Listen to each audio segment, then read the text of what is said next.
ਸਤਿਨਾਮ ਸ੍ਰੀ ਵਾਹਿਗੁਰੂ ਜੀ। ਗੁਰੂ ਗਰੀਬ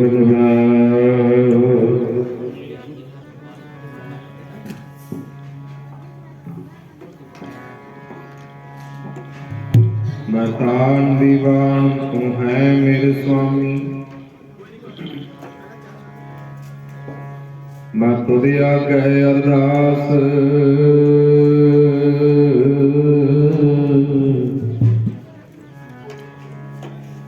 ਮੈਂ ਹੋਰ ਥਾਉ ਨਾਹੀ ਜਿਸ ਪੈ ਕਰੋ ਬਿਨਤੀ।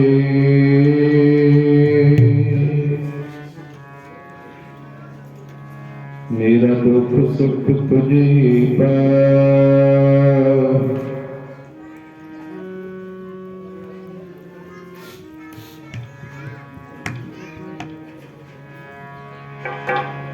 ਖੁਸ਼ੀਆਂ ਬਖਸ਼ਾਈਆਂ ਦਿਲ ਸਤਿਗੁਰ ਨਦਰ ਕਰੇ। ਨਿੰਦੇ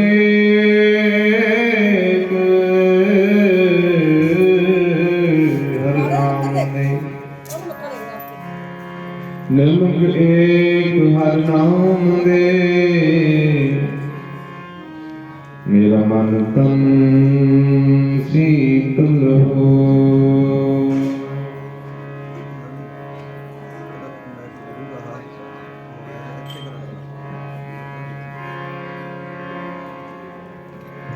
कर्ज कटे कतों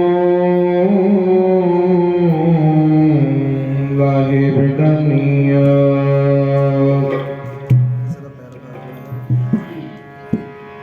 नानक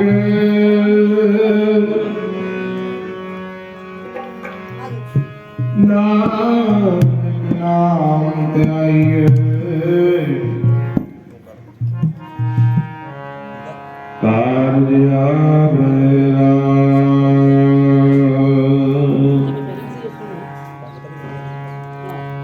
संता के कारज आप करोया।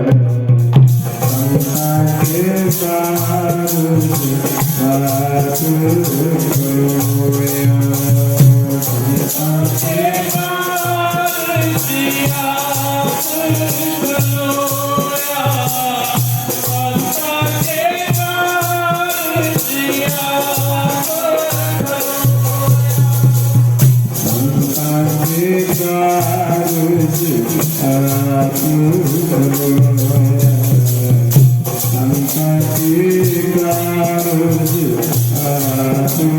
Hare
Hare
परम सन्मानयोग सतगुरां दी साजी ते नवाजी गुरु खालसा साध संगत जीओ, आओ सतगुरां ने महान कृपा की है। बहुत ही सत्कारयोग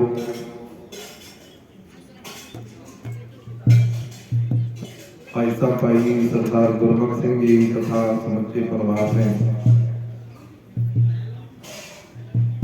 प्यारे सुपुत्र के विवाह कार्य की खुशी को मुख रखदे कार्य दीआं सफलतावां वास्ते परसों रोज तो लैकर के श्री गुरु ग्रंथ साहिब महाराज जी की पवित्र चरणों का उतासरा सकते हैं। रबी बाणी के जाप अपने गृह विखे करवाए। आओ भोग तो उपरंत कुछ समा कलयुग में कीर्तन प्रधाना गुरमुख जपीए लाए ध्यान। कलयुग दे विच कीर्तन नूं प्रधानता दित्ती है अकाल पुरख परमात्मा ने गुरु साहिबाना ने कि कलयुग दे विच कीर्तन की प्रधानता है। कीर्तन करना ते कीर्तन श्रवण करना ये हर एक नूं जिंदगी विच बहुत जरूरी है, लाजमी है। जिवें आपां नूं दुनियावी रुझेवे जरूरी हैं, आपां सारे कामां नूं जरूरी समझदे हां। आपां कहते हैं ना भी काम करन तो बगैर सरदा नहीं किसी का। ऐदा ही भाई परमात्मा का नाम जिहड़ा इहनूं भी जरूरी समझना चाहिए। जिवें अपना दुनियावी कामां तो बिना नहीं सरदा, ऐदा ही वो परमात्मा के नाम नूं अपनी जिंदगी विच जरूरी समझिए कि परमात्मा का नाम जपना भी अति जरूरी है। नाम तो बिना आपां अधूरे हां सारे, परमात्मा तो बिना अधूरे हां सारे। जिहड़े परमात्मा ने सानूं धन पदार्थ दिते, शोहरतां दित्तियां, आ संसार दिखाया, उहदा शुकराना ते आपां नूं लाजमी बनदा करना। जिहड़े गुरु दे प्यारे है, रब दे प्यारे है, जिहड़े वो अकाल पुरख परमात्मा नूं हमेशा याद रखते, वो दुख विच भी ते सुख विच भी हमेशा परमात्मा नूं याद रखते और रखना भी चाहिए। साडा सारियां दा इक्को एक परमात्मा है। बाकी दी आपां वेखदे हां धीआं पुत्तर धन पदार्थ, ये सदा मनुख दे नाल नहीं रहिंदे। जे नाल रहेगा तो परमात्मा है। आप जिन्ना मर्जी जोर ला लीए, परमात्मा के हुक्म तो बिना पत्ता नहीं ढल सकता। ये सारी सृष्टि उस मालक की साजी हुई है। उस सृष्टि को साजण वाला है परमात्मा। जिहड़े दुख सुख ने वो इंसान के कर्म अनुसार, ਜਿਵੇਂ ਹੁਣ ਕਣਕ ਬੀਜਣ ਦਾ ਸਮਾਂ ਚੱਲ ਰਿਹਾ, ਆਪਾਂ ਕਣਕ ਬੀਜਾਂਗੇ, ਆਲੂ ਬੀਜਾਂਗੇ, ਤੇ ਇਹ ਬੀਜਣ ਦੇ ਨਾਲ ਜਿਹੜਾ ਬੀਜ ਬੀਜਿਆ ਉਹੀ ਸਾਨੂੰ ਫਲ ਮਿਲਦਾ। ਆਲੂ ਬੀਜੇ ਹੈ ਤੇ ਆਲੂ ਪੁੱਟਾਂਗੇ, ਕਣਕ ਬੀਜੀ ਹੈ ਤੇ ਕਣਕ ਵੱਢਾਂਗੇ। ਇਹ ਨਹੀਂ ਨਾ ਹੋ ਸਕਦਾ ਵੀ ਜੇ ਬੀਜੀ ਕਣਕ ਹੈ ਤੇ ਝੋਨਾ ਭਾਲਦੇ ਆ, ਜਾਂ ਜੇ ਆਲੂ ਬੀਜੇ ਹੈ, ਆਲੂਆਂ ਦੇ ਵਿੱਚੋਂ ਸੂਰਜਮੁਖੀ ਥੋੜਾ ਬਣੀ, ਆਲੂ ਬੀਜੇ ਤੇ ਆਲੂ ਹੀ ਬਣਿਆ। ਇਹ ਖੇਤ ਵਿੱਚ ਜੋ ਕਿਸਾਨ ਬੀਜਦਾ ਹੈ ਉਹੀ ਫਲ ਵੱਢਦਾ ਹੈ। ਆ ਜੀਵਨ ਵੀ ਸਾਡਾ ਇੱਕ ਖੇਤ ਹੈ। ਜਿਹੜਾ ਜੀਵਨ ਆ ਨਾ ਆਪਾਂ ਨੂੰ ਮਿਲਿਆ ਇੱਕ ਖੇਤ ਦੀ ਜੈਨ ਹੈ। ਇਸ ਜੀਵਨ ਵਿੱਚ ਜਿਹੋ ਜਿਹਾ ਬੀਜਾਂਗੇ ਉਹੀ ਜਿਹਾ ਸਾਨੂੰ ਫਲ ਵੱਢਣਾ ਪੈਣਾ। ਉਹੀ ਜਿਹੀ ਵੱਢਾਂਗੇ ਜਿਹੋ ਜਿਹਾ ਬੀਜਾਂਗੇ। ਜੈਸਾ ਬੀਜੈ ਸੋ ਰੁੜੈ, ਕਰਮਾ ਸਦੜਾ ਖੇਤ। ਕਰਮਾਂ ਰੂਪੀ ਖੇਤ ਹੈ। ਚੰਗਾ ਬੀਜਾਂਗੇ ਤੇ ਚੰਗਾ ਵੱਢ ਲਵਾਂਗੇ, ਮਾੜਾ ਬੀਜਾਂਗੇ ਮਾੜਾ ਵੱਢ ਲਵਾਂਗੇ। ਕਈ ਵਾਰੀ ਆਪਾਂ ਕਹਿ ਦਿੰਦੇ ਆ ਵੀ ਮੈਂ ਤੇ ਕਦੇ ਕਿਸੇ ਦਾ ਮਾੜਾ ਨਹੀਂ ਕੀਤਾ, ਪਰ ਮੇਰਾ ਮਾੜਾ ਪਤਾ ਨਹੀਂ ਕਿਉਂ ਹੋਈ ਜਾਂਦਾ। ਪਿਆਰਿਓ, ਕਈ ਵਾਰੀ ਨਾ ਜੀ ਹੱਥੀ ਨਹੀਂ ਆਪਾਂ ਕਰਦੇ, ਕਈ ਵਾਰੀ ਇਹ ਸੰਸਕਾਰ ਨੇ ਜ਼ਿੰਦਗੀ ਦੇ ਵੀ ਜਿਹੋ ਜਿਹਾ ਬੰਦਾ ਸੋਚ ਰੱਖਦਾ ਉਹ ਵੀ ਇੱਕ ਕਰਮ ਬਣਦਾ ਹੈ। ਦੇਖਣਾ ਵੀ ਇੱਕ ਕਰਮ ਹੈ। ਕਿਸੇ ਦੇ ਪ੍ਰਤੀ ਚੰਗਾ ਵੇਖਣਾ ਤੇ ਕਿਸੇ ਪ੍ਰਤੀ ਮਾੜਾ ਵੇਖਣਾ ਇਹ ਕਰਮ ਬਣਦਾ ਹੈ, ਇਹ ਬੀਜ ਹੈ। ਕਿਸੇ ਪ੍ਰਤੀ ਸੋਚ ਰੱਖਣੀ, ਮਾੜੀ ਸੋਚ ਰੱਖਾਂਗੇ ਮਾੜਾ ਬੀਜ ਹੈ, ਚੰਗੀ ਸੋਚ ਰੱਖਾਂਗੇ ਤੇ ਚੰਗਾ ਬੀਜ ਹੈ। ਵੇਖਣਾ ਤੇ ਸੋਚ ਰੱਖਣੀ ਇਹ ਬੀਜ ਨੇ। ਤੇ ਸੰਗਤ ਕਰਨੀ, ਇੱਕ ਸੰਗਤ ਹੁੰਦੀ ਹੈ ਜਿੱਥੇ ਸੱਚ ਦੀ ਵਿਚਾਰ ਹੁੰਦੀ ਹੈ, ਇੱਕ ਸੰਗਤ ਹੁੰਦੀ ਹੈ ਜਿੱਥੇ ਕੂੜ ਦਾ ਪਸਾਰ ਹੈ। ਦੋ ਤਰ੍ਹਾਂ ਦੀ ਸੰਗਤ ਹੈ। ਜਿੱਥੇ ਤੇ ਸੱਚ ਦੀ ਵਿਚਾਰ ਹੁੰਦੀ ਹੈ ਉਹਨੂੰ ਸਤ ਸੰਗਤ ਦਾ ਰੂਪ ਦਿੱਤਾ, ਤੇ ਜਿੱਥੇ ਕੁਸੰਗਤ ਹੈ ਜਿਹੜੀ ਉੱਥੇ ਮਾੜੀਆਂ ਗੱਲਾਂ ਨੇ, ਜਿੱਥੇ ਮਾੜੀਆਂ ਗੱਲਾਂ ਨੇ ਉਹਨੂੰ ਕੁਸੰਗਤ ਦੱਸਦੇ।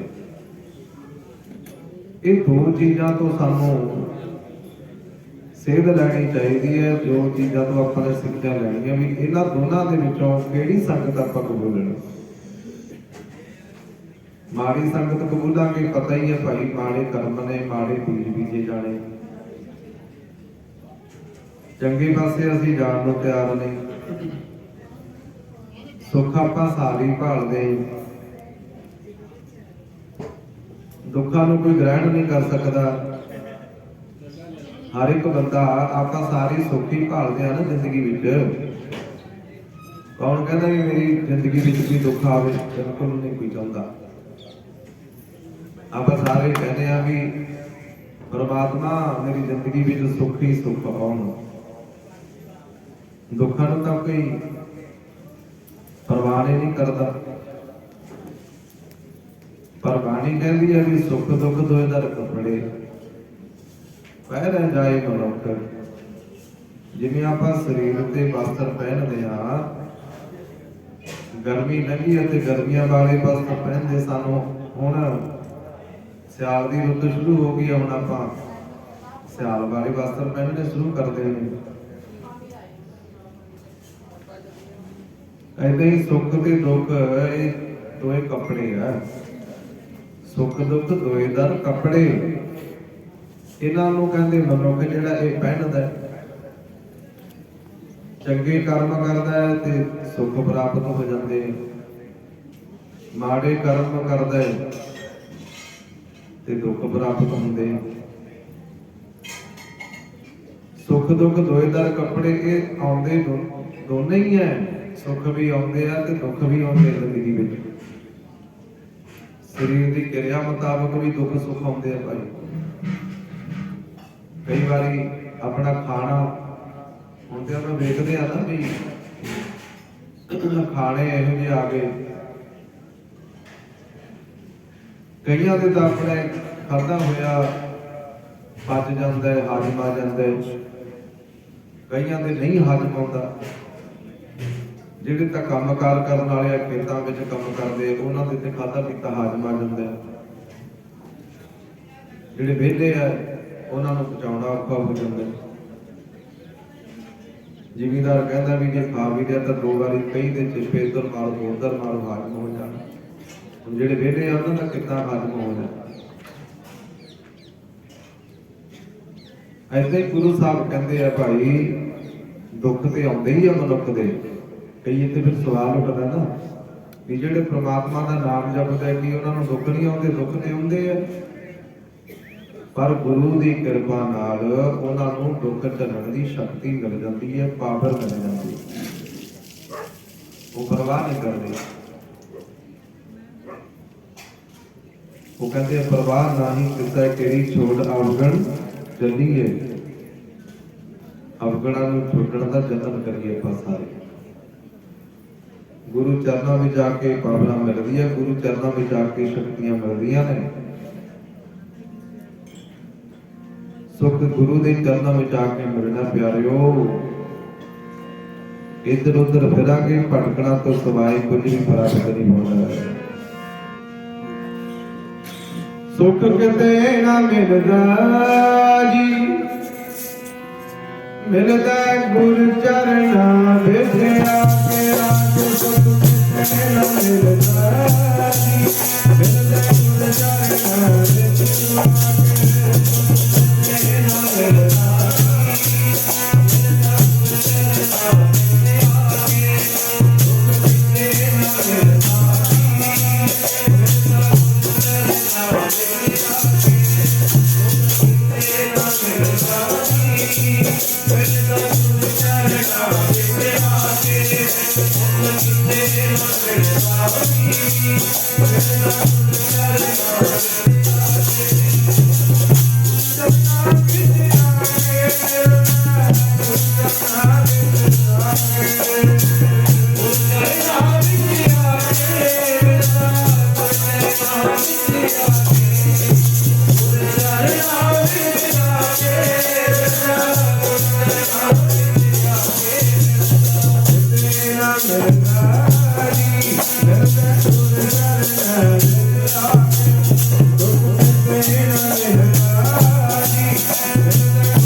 ਮਨ ਕਿਤੇ ਨਹੀਂ ਟਿਕਣਾ ਗੁਰੂ ਦੇ ਘਰ ਤੋਂ ਬਿਨਾਂ। ਹੋਰ ਜਿੱਥੇ ਵੀ ਜਾਵਾਂਗੇ ਮਨ ਭਟਕਦਾ ਹੀ ਹੈ। ਇਹ ਤੇ ਗੁਰੂ ਕਿਰਪਾ ਕਰੇ ਫਿਰ ਕਿਤੇ ਮਨ ਭਟਕਣੋਂ ਹਟਦਾ, ਨਹੀਂ ਤੇ ਦੂਸਰੇ ਦੇ ਸੁੱਖ ਵੇਖ ਕੇ ਮਨ ਭਟਕੀ ਜਾਂਦਾ ਹੈ। ਇਹ ਵੀ ਇੱਕ ਦੁੱਖ ਹੈ। ਜੇ ਕਿਸੇ ਦੇ ਸੁੱਖਾਂ ਨੂੰ ਵੇਖ ਕੇ ਜਰਨਾ ਨਹੀਂ ਇੱਕ ਬਹੁਤ ਵੱਡਾ ਦੁੱਖ ਹੈ। ਕਿਸੇ ਦਾ ਸੋਹਣਾ ਕੰਮਕਾਰ ਵੇਖ ਕੇ ਨਹੀਂ ਜਰਨਾ ਇਹ ਵੀ ਦੁੱਖ ਹੈ। ਕਿਸੇ ਦੇ ਪ੍ਰਤੀ ਮਾੜੀ ਸੋਚ ਰੱਖਣੀ ਦੁੱਖ ਹੈ। ਇਹਨਾਂ ਗੱਲਾਂ ਕਰਕੇ ਮਨ ਉਪਰਾਮ ਰਹਿੰਦਾ ਹੈ। ਮਨ ਦੀ ਉਪਰਾਮਤਾ ਜਿਹੜੀ ਹੈ ਇਹ ਗੁਰੂ ਦੇ ਦਰ ਤੇ ਆ ਕੇ ਖਤਮ ਹੋਣੀ ਹੈ। ਨਹੀਂ ਤੇ ਆਪਾਂ ਜਿੱਥੇ ਮਰਜ਼ੀ ਭੱਜੇ ਫਿਰੀਏ ਭਟਕਦੇ ਹੀ ਆ। ਇਹ ਸਾਧਨਾ ਦੀ ਭਟਕੀ ਜਾਂਦਾ। ਸਾਈਕਲ ਵਾਲਾ ਕਹਿੰਦਾ ਮੈਨੂੰ ਮੋਟਰਸਾਈਕਲ ਮਿਲ ਜਾਏ, ਮੋਟਰਸਾਈਕਲ ਵਾਲਾ ਕਹਿੰਦਾ ਮੈਨੂੰ ਕਾਰ ਮਿਲ ਜਾਏ, ਕਾਰ ਵਾਲਾ ਜਹਾਜ਼ਾਂ ਤੇ ਸਵਾਰ ਹੋਣ ਨੂੰ ਫਿਰਦਾ ਹੈ। ਤੇ ਸਾਧ ਸੰਗਤ ਇੱਥੇ ਅਗਾਂਹ ਦੀ ਅਗਾਂਹ ਜਿਹੜੀਆਂ ਤ੍ਰਿਸ਼ਨਾ ਦੀਆਂ ਤਰੰਗਾਂ ਨੇ ਇਹ ਵੱਧਦੀਆਂ ਜਾਂਦੀਆਂ। ਇਹਨਾਂ ਨੂੰ ਖਤਮ ਕਰਨਾ ਸੀ ਆਪਾਂ। ਖਤਮ ਕਰਨ ਦੇ ਲਈ ਇਹਨਾਂ ਨੂੰ ਆਪਾਂ ਸੰਸਾਰ ਤੇ ਆਏ ਸਾਂ।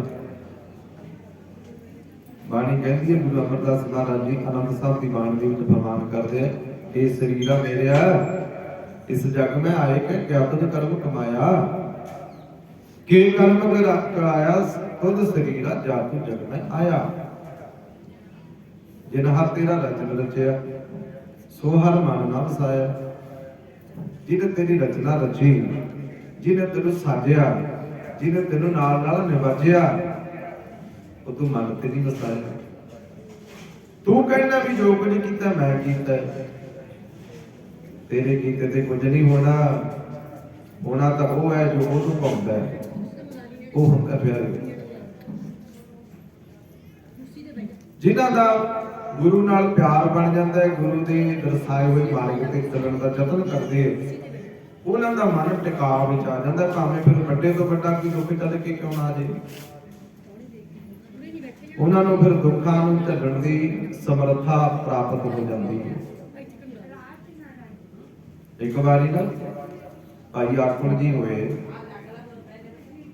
ਗੁਰੂ ਹਰਗੋਬਿੰਦ ਸਾਹਿਬ ਦੇ ਸਮੇਂ। ਭਾਈ ਆਖਣ ਜੀ ਦਾ ਪਰਿਵਾਰ ਜਿਹੜਾ ਸੀ ਉਹ ਗੁਰੂ ਘਰ ਦੇ ਨਾਲ ਜੁੜਿਆ ਹੋਇਆ ਹੈ। ਹਰ ਇੱਕ ਕਾਰਜ ਜਿਹੜਾ ਉਹ ਗੁਰੂ ਤੋਂ ਬਿਨਾਂ ਨਹੀਂ ਕਰਦੇ। ਪੁਰਾਣੇ ਸਮਿਆਂ ਦੇ ਵਿੱਚ ਜਦੋਂ ਬੱਚੇ ਦਾ ਰਿਸ਼ਤਾ ਕਰਨਾ ਹੁੰਦਾ ਸੀ ਨਾ, ਘਰ ਵਿੱਚ ਧੀ ਜਵਾਨ ਹੋ ਗਈ, ਉਹ ਧੀ ਵਾਲੇ ਨੂੰ ਫਿਕਰ ਪੈ ਜਾਂਦਾ ਹੈ ਵੀ ਮੈਂ ਸਮੇਂ ਨਾਲ ਕੋਈ ਵਰ ਦੇ ਕੇ ਆਪਣੀ ਬੱਚੀ ਦਾ ਕਾਰਜ ਹੈ ਜਿਹੜਾ ਉਹ ਕਰ ਦੇਵਾਂ। ਸੋ ਪਿਆਰਿਓ, ਕਹਿੰਦੇ ਡਿਊਟੀ ਲਗਾ ਦਿੱਤੀ। ਪੁਰਾਣੇ ਸਮਿਆਂ ਦੇ ਵਿੱਚ, ਹੁਣ ਤੇ ਆਪਾਂ ਆਪ ਲੱਭਦੇ ਆ ਰਸਤੇ, ਆਪ ਵੇਖਦੇ ਆ। ਪੁਰਾਣੇ ਸਮਿਆਂ ਦੇ ਵਿੱਚ ਨਹੀਂ ਸੀ ਦੇਖਦੇ ਹੁੰਦੇ। ਜਿਹੋ ਜਿਹਾ ਪਰਿਵਾਰ ਹੁੰਦਾ ਸੀ ਲੜਕੀ ਵਾਲਿਆਂ ਦਾ, ਉਹ ਜੀ ਅਗਾਂਹ ਮੁੰਡੇ ਵਾਲਾ ਪਰਿਵਾਰ ਲੱਭਿਆ ਜਾਂਦਾ ਸੀ। ਔਰ ਲੱਭਣ ਵਾਲਾ ਜਿੱਦਾਂ ਦਾ ਵੀ ਕਰਿਆ ਉਹਨੂੰ ਇਹ ਅਥਾਰਟੀ ਹੁੰਦੀ ਸੀ ਵੀ ਇਹ ਟਾਈਮ ਵੇਖਣਾ ਵੀ ਅੱਗੇ ਵਾਲਾ ਪਰਿਵਾਰ ਕਿਹੋ ਜਿਹਾ, ਤੇਰੀ ਜ਼ਿੰਮੇਵਾਰੀ ਹੈ। ਭਾਈ ਆਕਲ ਜੀ ਨੇ ਡਿਊਟੀ ਲਗਾ ਦਿੱਤੀ। ਜਿਹਦੀ ਡਿਊਟੀ ਲਗਾਈ ਉਹਨੂੰ ਕਹਿ ਦਿੱਤਾ ਵੀ ਇਹ ਟਾਈਮ ਵੇਖਣਾ ਵੀ ਜਿਹੋ ਜਿਹਾ ਸਾਡਾ ਪਰਿਵਾਰ ਹੈ, ਅੱਗੇ ਆਉਣ ਵਾਲਾ ਵੀ ਉਹੋ ਜਿਹਾ ਪਰਿਵਾਰ ਹੋਵੇ। ਇਹ ਕਹਿੰਦਾ ਜੀ ਠੀਕ ਹੈ। ਆਪਣੀ ਜਾਨ ਤਰ੍ਹਾਂ ਇਹਨੇ ਬਹੁਤ ਸੋਹਣਾ ਪਰਿਵਾਰ ਲੱਭਿਆ। ਮੁੰਡਾ ਲੱਭਿਆ, ਆ ਕੇ ਘਰੇ ਭਾਈ ਆਕਲ ਜੀ ਨੂੰ ਦੱਸਦਾ ਜੀ ਮੈਂ ਆਪਣੀ ਬੱਚੀ ਵਾਸਤੇ ਬਾਹਰ ਵੇਖ ਆਇਆ। ਭਾਈ ਆਕਲ ਜੀ ਕਹਿੰਦੇ ਠੀਕ ਹੈ, ਪਰਿਵਾਰ ਕਿੱਦਾਂ ਦਾ ਹੈ? ਕਹਿੰਦਾ ਜੀ ਬਹੁਤ ਵਧੀਆ ਪਰਿਵਾਰ ਹੈ, ਬਹੁਤ ਸੋਹਣਾ ਕਾਰੋਬਾਰ ਹੈ। ਭਾਈ ਆਕਲ ਜੀ ਨੇ ਹਾਂ ਕਰ ਦਿੱਤੀ ਵੀ ਚਲੋ ਠੀਕ ਹੈ, ਜੇ ਤੁਹਾਨੂੰ ਠੀਕ ਹੈ ਤੇ ਫਿਰ ਠੀਕ ਹੈ। ਸਮਾਂ ਰੱਖ ਦਿੱਤਾ ਵਿਆਹ ਦਾ। ਜਦੋਂ ਸਮਾਂ ਰੱਖਿਆ ਜਾਂਦਾ ਹੈ, ਜਿਵੇਂ ਸਿਆਣੇ ਕਹਿੰਦੇ ਆ ਵੀ ਬੰਦੇ ਦਿਨਾਂ ਨੂੰ ਪਤਾ ਨਹੀਂ ਲੱਗਦਾ ਕਦੋਂ ਆ ਜਾਂਦੇ। ਤਿਆਰੀਆਂ ਕਰਦੇ ਕਰਦੇ ਪਤਾ ਹੀ ਨਹੀਂ, ਮਹੀਨਾ ਸਵਾ ਮਹੀਨਾ ਇੱਥੇ ਹੀ ਲੱਗ ਜਾਂਦੇ। ਭਾਵੇਂ ਮਹੀਨਾ ਹੋਵੇ ਵਿਆਹ ਵਿੱਚ, ਭਾਵੇਂ 2 ਮਹੀਨੇ ਹੋਵੇ, ਪਰ ਮੌਕੇ ਤੇ ਆ ਕੇ ਉਹੀ ਫਿਰ ਭੱਜੜੇ ਹੀ ਰਹਿੰਦੀਆਂ। ਕਿਉਂਕਿ ਸਮਾਂ ਜਿੰਨਾ ਮਰਜ਼ੀ ਮਿਲ ਜਾਏ, ਜੇ ਵੱਧ ਮਿਲ ਜਾਂਦਾ ਫਿਰ ਬੰਦਾ ਢਿੱਲਾ ਰਹਿੰਦਾ ਵੀ ਚਲੋ ਕੋਈ ਗੱਲ ਨਹੀਂ ਕਰ ਲਵਾਂਗੇ, ਅਜੇ ਤੇ ਬਥੇਰਾ ਟਾਈਮ ਪਿਆ। ਜੇ ਘੱਟ ਦਿਨ ਹੋਣ ਫਿਰ ਆਪਾਂ ਥੋੜੀ ਜਿਹੀ ਭੱਜ ਨੱਠ ਵੱਧ ਕਰ ਲੈਂਦੇ ਹਾਂ। ਜਦੋਂ ਭਾਈ ਆਕਲ ਜੀ ਦੀ ਸੁਪੁੱਤਰੀ ਦੇ ਵਿਵਾਹ ਦਾ ਦਿਨ ਨੇੜੇ ਆਇਆ ਤੇ ਸਾਧ ਸੰਗਤ ਨੂੰ ਕਿਸੇ ਨੇ ਦੱਸ ਦਿੱਤਾ, ਕਹਿੰਦੇ ਭਾਈ ਆਕਲ ਜੀ, ਜਿਹੜਾ ਪਰਿਵਾਰ ਤੁਹਾਡੇ ਘਰ ਵਿਖੇ ਢੋਕਣ ਵਾਲਾ ਹੈ, ਤੁਹਾਡੀ ਬੱਚੀ ਨੂੰ ਵਿਆਹੁਣ ਆ ਰਿਹਾ ਹੈ, ਉਹ ਪਰਿਵਾਰ ਸਖੀ ਸਰਵਰੀਆਂ ਦਾ ਪੁਜਾਰੀ ਹੈ। ਭਾਈ ਆਕਲ ਜੀ ਗੁਰੂ ਘਰ ਨਾਲ ਜੁੜੇ ਹੋਏ ਸਨ। ਉਹ ਸਾਰਾ ਨਗਰ ਸਖੀ ਸਰਵਰੀਆਂ ਦਾ ਪੁਜਾਰੀ। ਇਹ ਸਿਰ ਫੜ ਕੇ ਬੈਠ ਗਏ ਭਾਈ ਆਕਲ ਜੀ, ਸੋਚਣ ਲੱਗ ਪਏ ਵੀ ਏਦਾਂ ਨਿਰਵਾਹ ਕਿਵੇਂ ਹੋਏਗਾ, ਏਦਾਂ ਕਿਵੇਂ ਨਿਰਵਾਹ ਹੋਏਗਾ। ਅਸੀਂ ਗੁਰੂ ਨਾਨਕ ਦੇ ਘਰ ਨਾਲ ਜੁੜੇ ਹੋਏ ਹਾਂ, ਉਹਨਾਂ ਦਾ ਕੋਈ ਹੋਰ ਧਰਮ ਹੈ, ਇਹ ਵੱਖਰੋ ਵੱਖਰੇ ਧਰਮ, ਫਿਰ ਕਿੱਦਾਂ ਨਿਰਵਾਹ ਹੋਏਗਾ। ਇਹ ਥੋੜੇ ਸਮੇਂ ਦਾ ਤੇ ਹੈ ਨਹੀਂ, ਤੇ ਜ਼ਿੰਦਗੀ ਦਾ ਨਿਰਵਾਹ ਹੈ, ਬੱਚੀ ਨੇ ਜਾ ਕੇ ਉੱਤੇ ਨਿਰਵਾਹ ਕਰਨਾ। ਤੇ ਸਾਧ ਸੰਗਤ ਕਹਿੰਦੇ ਸੋਚਾਂ ਵਿੱਚ ਪੈ ਜਾਂਦਾ ਹੈ। ਭਾਈ ਆਕਲ ਜੀ ਦੀ ਸੁਪੁੱਤਰੀ ਆਈ, ਆ ਕੇ ਪੁੱਛਦੀ ਹੈ, ਪਿਤਾ ਜੀ ਤੁਹਾਡੇ ਚਿਹਰੇ ਤੇ ਉਦਾਸੀ ਲੱਗਦੀ ਹੈ, ਕੀ ਗੱਲ, ਕਿਹੜੀ ਚਿੰਤਾ ਵਿੱਚ ਡੁੱਬ ਗਏ। ਭਾਈ ਆਕਲ ਜੀ ਨੇ ਆਪਣੇ ਅੰਦਰਲੇ ਦਰਦ ਨੂੰ ਛੁਪਾਉਣਾ ਚਾਹਿਆ। ਉਹ ਦੱਸਦਾ ਨਹੀਂ, ਕਹਿੰਦਾ ਨਹੀਂ ਬੱਚੀਏ, ਨਹੀਂ ਧੀਏ, ਕੋਈ ਗੱਲ ਨਹੀਂ ਭਾਈ, ਵੈਸੇ ਸਿਰ ਦਰਦ ਕਰਦਾ ਹੈ। ਉਹ ਕਹਿੰਦੇ ਜੀ ਪਿਤਾ ਜੀ, ਤੁਹਾਨੂੰ ਕਿਸੇ ਪ੍ਰਕਾਰ ਦੀ ਕੋਈ ਟੈਨਸ਼ਨ? ਕੀ ਕਹਿੰਦਾ ਨਹੀਂ। ਉਹ ਕਹਿੰਦੀ ਹੈ, ਸੱਚ ਦੱਸੋ। ਪਿਤਾ ਜੀ ਕਹਿਣ ਲੱਗੇ ਆਪਣੀ ਬੱਚੀ ਨੂੰ, ਕਹਿੰਦੇ ਧੀਏ ਮੈਨੂੰ ਮਾਫ ਕਰ ਦੇ। ਉਹ ਕਹਿੰਦੀ ਜੀ ਕੀ ਗੱਲ ਹੋ ਗਈ, ਮਾਫੀ ਕਾਹਦੀ, ਤੁਸੀਂ ਮੇਰੇ ਪਿਤਾ ਜੀ ਹੋ, ਬੱਚਿਆਂ ਤੋਂ ਥੋੜਾ ਮਾਪੇ ਮਾਫੀਆਂ ਮੰਗਦੇ। ਇਹ ਤਾਂ ਜੇ ਕੋਈ ਗਲਤੀ ਹੋ ਜਾਏ ਬੱਚੇ ਮਾਫੀਆਂ ਮੰਗਦੇ ਆਪਣੇ ਮਾਪਿਆਂ ਤੋਂ। ਕੀ ਹੋ ਗਿਆ? ਭਾਈ ਆਕਲ ਕਹਿੰਦਾ ਧੀਏ ਮੇਰੇ ਤੋਂ ਗਲਤੀ ਹੋ ਗਈ, ਵੀ ਜਿਹੜਾ ਪਰਿਵਾਰ, ਜਿਹੜੇ ਘਰ ਵਿੱਚ ਤੂੰ ਜਾਣਾ ਹੈ, ਉਹ ਸਖੀ ਸਰਵਰੀਆਂ ਦਾ ਪਰਿਵਾਰ ਹੈ, ਕਿ ਉੱਥੇ ਤੇਰਾ ਨਿਰਵਾਹ ਨਹੀਂ ਹੋਣਾ, ਮੱਤ ਨਹੀਂ ਮਿਲਣੀ ਇੱਕ ਦੂਜੇ ਨਾਲ। ਇਹ ਬੱਚੀ ਜਿਹੜੀ ਸੀ ਕਹਿੰਦੇ ਸਿਆਣੀ ਬਹੁਤ ਸੀ। ਇਹਨੇ ਆਖਿਆ, ਕਹਿੰਦੀ ਕੋਈ ਗੱਲ ਨਹੀਂ ਪਿਤਾ ਜੀ, ਇਹ ਆਪਾਂ ਹੁਣ ਜਵਾਬ ਨਹੀਂ ਦੇਣਾ। ਕਹਿੰਦਾ ਸੀ ਨਾ ਭਾਈ ਆਕਲ, ਕਹਿੰਦਾ ਧੀਏ ਜੇ ਤੂੰ ਕਹੇ ਮੈਂ ਜਵਾਬ ਦੇ ਦਿਆਂ। ਕਿ ਨਹੀਂ ਪਿਤਾ ਜੀ, ਤੁਹਾਡੀ ਇੱਜ਼ਤ ਦਾ ਸਵਾਲ ਹੈ, ਤੁਹਾਡੀ ਪੱਗ ਦਾ ਸਵਾਲ ਹੈ। ਕਹਿੰਦੇ ਫਿਰ ਕੀ ਕੀਤਾ ਜਾਏ? ਕਹਿੰਦੇ ਕੋਈ ਟੈਨਸ਼ਨ ਨਾ ਲਓ, ਕੋਈ ਗੱਲ ਨਹੀਂ, ਜਿਹੜਾ ਪਰਿਵਾਰ ਆ ਰਿਹਾ ਆਉਣ ਦੋ। ਸਾਡਾ ਗੁਰੂ ਜਿਹੜਾ ਸਮਰੱਥ ਹੈ, ਸਮਰੱਥ ਗੁਰੂ ਸਿਰ ਹੱਥ ਧਰਿਓ। ਜਦੋਂ ਪੂਰਾ ਗੁਰੂ ਸਿਰ ਤੇ ਹੱਥ ਰੱਖ ਦਿੰਦਾ ਹੈ, ਫਿਰ ਕਿਸੇ ਤਰ੍ਹਾਂ ਦੀ ਮੁਸ਼ਕਲੀ ਨਹੀਂ ਰਹਿੰਦੀ। ਬੱਚੀ ਦਾ ਸਹਾਰਾ ਮਿਲਿਆ ਭਾਈ ਆਕਲ ਜੀ ਨੂੰ। ਤੁਸੀਂ ਪਿਤਾ ਜੀ ਉਦਾਂ ਹੀ ਕੰਮ ਕਰੋ ਜਿਵੇਂ ਪਹਿਲਾਂ ਭਜਨ ਦੇ ਕੰਮ ਕਰਦੇ ਸੀ। ਭਾਈ ਆਕਲ ਜੀ ਨੇ ਸਾਰਾ ਕੰਮ ਭਜਨ ਕੇ ਕੀਤਾ। ਸ਼ਾਮ ਪੈ ਜਾਂਦੀ ਹੈ ਤੇ ਬੱਚੀ ਕਹਿੰਦੇ ਚੌਕੜਾ ਮਾਰ ਕੇ ਬੈਠ ਜਾਂਦੀ ਹੈ ਗੁਰੂ ਹਰਗੋਬਿੰਦ ਸਾਹਿਬ ਦੇ ਚਰਨਾਂ ਦਾ ਧਿਆਨ ਕਰਕੇ। ਕਿ ਸੱਚੇ ਪਾਤਸ਼ਾਹ ਤੇ ਤੁਸੀਂ ਕਿਰਪਾ ਕਰਨੀ। ਦਿਨ ਚੜਿਆ, ਦੂਸਰੇ ਦਿਨ ਬਰਾਤ ਦਾ ਢਕਾ ਹੁੰਦਾ ਹੈ ਤੇ ਸਾਧ ਸੰਗਤ ਸਾਰਾ ਪਰਿਵਾਰ ਸੰਬੰਧੀ ਸਾਰਾ ਕਾਰਜ ਬੜੇ ਚਾਵਾਂ ਦੇ ਨਾਲ ਕਰਦੇ ਹੈ। ਤੇ ਬੱਚੀ ਦੀ ਵਿਦਾਇਗੀ ਦਾ ਡੋਲੀ ਤੋਰਨ ਦਾ ਸਮਾਂ ਹੁੰਦਾ ਹੈ। ਭਾਈ ਆਕਲ ਜੀ ਨਾਲ ਤੇ ਆਪਣੀ ਬੱਚੀ ਨੂੰ, ਆਪਣੀ ਧੀ ਨੂੰ ਤੋਰਦੇ ਆ, ਡੋਲੀ ਤੇ ਬਿਠਾਉਂਦੇ ਆ। ਨਾਲੇ ਅਕਾਲ ਪੁਰਖ ਪਰਮਾਤਮਾ ਦੇ ਚਰਨਾਂ ਦਾ ਧਿਆਨ ਕਰਕੇ ਅਰਦਾਸਾਂ ਬੇਨਤੀਆਂ ਕਰਦੇ ਆ। ਸੱਚੇ ਪਾਤਸ਼ਾਹ ਕਿਰਪਾ ਕਰਿਓ ਦੋਨਾਂ ਪਰਿਵਾਰਾਂ ਦੇ ਵਿੱਚ ਬਣ ਆਵੇ, ਇਹ ਤੁਸੀਂ ਕਿਰਪਾ ਕਰਨੀ ਹੈ। ਸੰਗਤੇ ਕਹਿੰਦੇ ਫਿਰ ਡੋਲੀ ਜਦੋਂ ਤੁਰਦੀ ਆ ਨਾ ਘਰ ਤੋਂ, ਸਾਰੇ ਪਰਿਵਾਰ ਨੇ ਵਿਦਾ ਕੀਤਾ। ਬਰਾਤੀ ਸੱਜਣ ਪਿੱਛੇ ਰਹਿ ਜਾਂਦੀ ਹੈ, ਡੋਲੀ ਨੂੰ ਕੁਹਾਰ ਚੁੱਕ ਕੇ ਲੈ ਕੇ ਜਾਂਦੇ ਆ। ਅੱਗੇ ਤੁਰ ਕੇ ਆਉਂਦੀਆਂ ਸੀ ਬਰਾਤਾਂ, ਤੁਰ ਕੇ ਬਰਾਤਾਂ ਨੇ ਜਾਣਾ, ਕਈ ਦਿਨ ਰਹਿ ਜਾਂਦੇ ਸੀ। ਹੁਣ ਤੇ ਸਮਾਂ ਘੱਟਦਾ ਹੀ ਜਾ ਰਿਹਾ ਪਿਆਰਿਓ, ਹੁਣ ਤੇ ਕੁਝ ਘੰਟਿਆਂ ਦਾ ਹੀ ਵਿਆਹ ਰਹਿ ਗਿਆ। ਪੁਰਾਣੇ ਸਮਿਆਂ ਦੇ ਵਿੱਚ ਕਹਿੰਦੇ ਕਈ ਦਿਨ ਬਰਾਤਾਂ ਨੇ ਢੁਕਾ ਰੱਖਣਾ, ਤੇ ਸੰਬੰਧੀ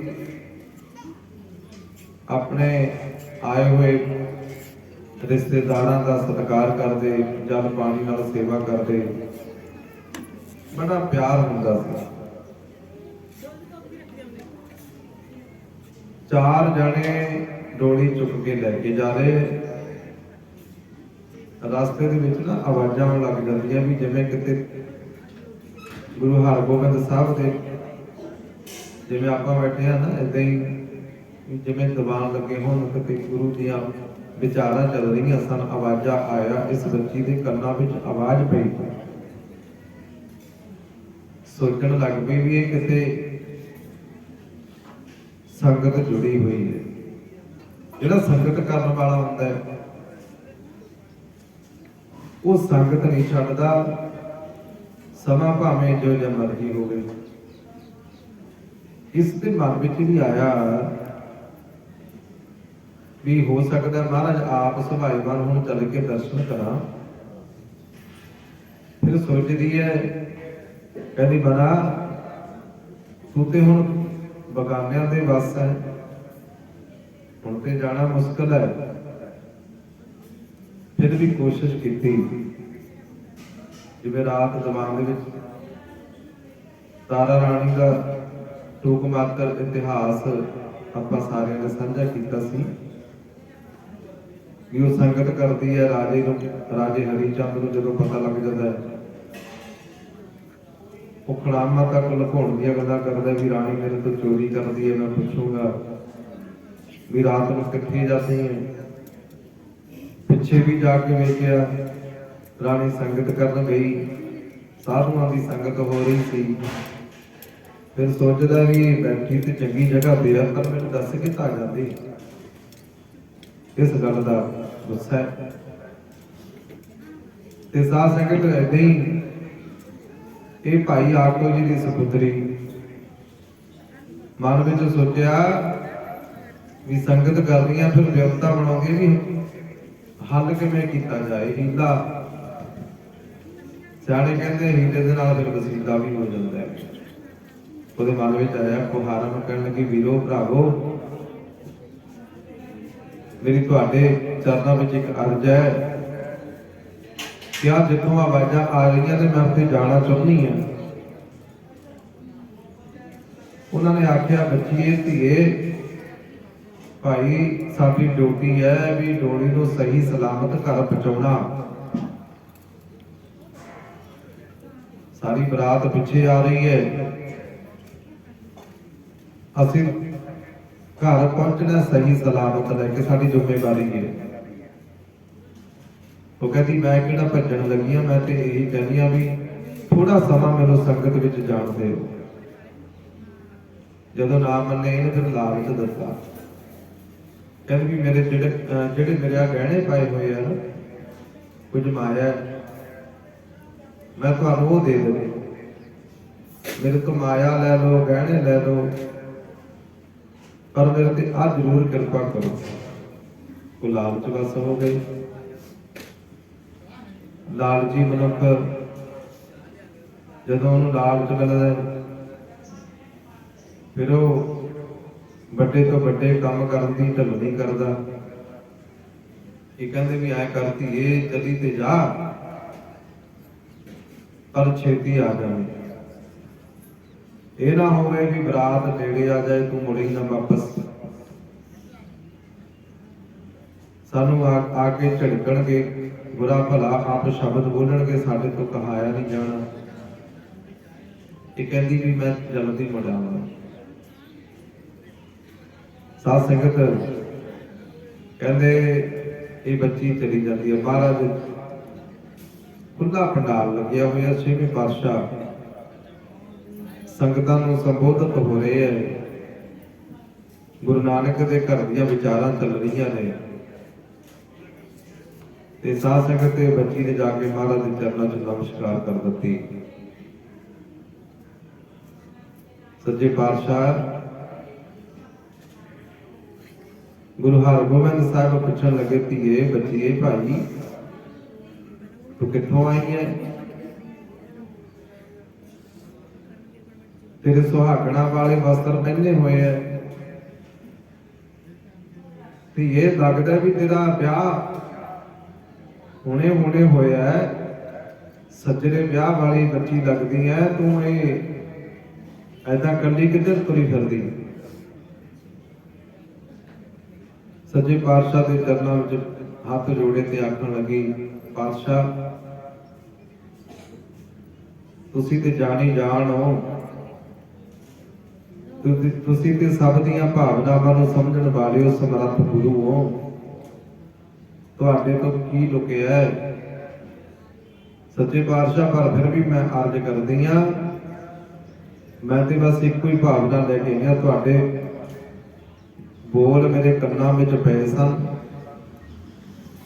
तुहाडे चरनां दी सेवादार तां मैं पहले ही, मेरा परिवार भी तुहाडे चरनां नाल जुड़िया होया है।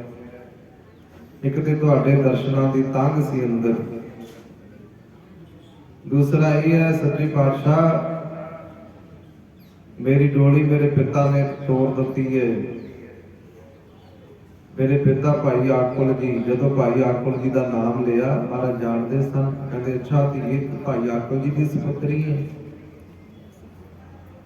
की हुक्म है? कहती सच्चे पातशाह जिहड़ा परिवार है सखी सरवरियां का पुजारी है, तुसीं कृपा करो मेर दा हाथ रखना भी मेरी उस परिवार दे विच डब जाए। साध संगत कहते महाराज कहते उस बच्ची को अजे बचन कर ही दे सन, गलबात हो रही है ते उधरों लाड़ा आ जाता जिहड़ा ब्याह के लिया सी। उपहारां नूं पहलां तां बरात वाले बोलदे भी तुसीं कल्ले खड़े हो, किधर गई बच्ची?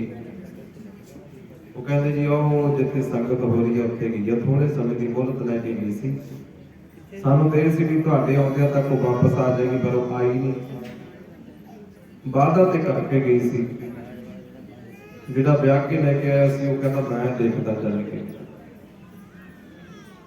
साध संगत तो पिछे जाता, जदों खड़ के वेखदा ना जिवें राजा हरिचंद देखिया सी राणी तारा भी कित्थे बैठी है, ऐसे ही वो वेखदा कि चक चक के वो बच्ची महाराज के चरणों में बैठी महाराज के नाल बचन कर रही है। सच्चे पातशाह उते मेहर दी निगाह कर रहे हैं, ये चला गया पिछी जाके, उन्हें महाराज नूं नमस्कार नहीं की, जाके खड़ जाता है और बांह तो फड़ के उठाउण लग्या भाई आकुल जी की सपुत्री। सच्चे पातशाह जी कह लगे बच्चीए धीए कौन है भाई जिहड़ा जबरदस्ती कर लगे है? ये कह लगे महाराज